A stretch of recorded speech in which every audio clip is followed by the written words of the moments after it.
In John 5 verse 37, Jesus says, "And the Father who sent me has himself testified concerning me. You have never heard his voice, nor seen his form."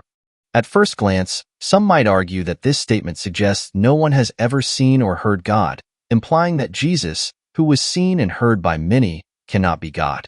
But a closer look reveals that Jesus was addressing a specific group of people, the Jewish leaders who opposed him, not making a general statement about all humanity. Jesus' words are directed at those who refuse to believe in him.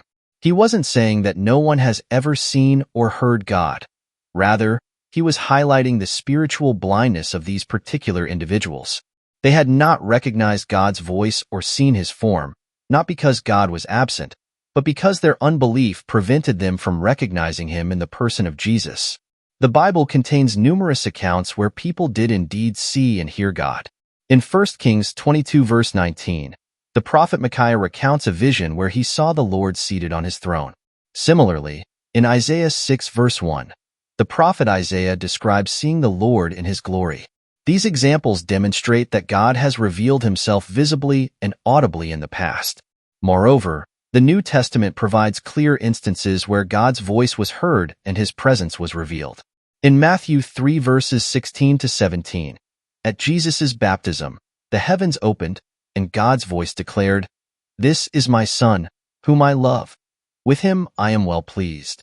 Likewise, at the Transfiguration, a voice from the cloud affirmed Jesus' divine sonship, Matthew 17 verse 5. Jesus' interaction with the Jewish leaders in John 5 underscores a crucial truth. Belief in Christ is a matter of spiritual discernment granted by God.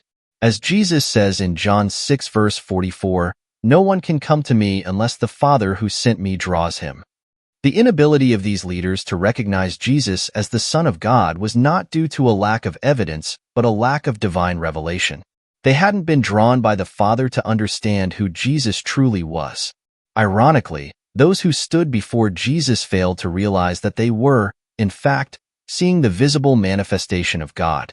John 1 verse 14 declares, "The Word became flesh and made his dwelling among us.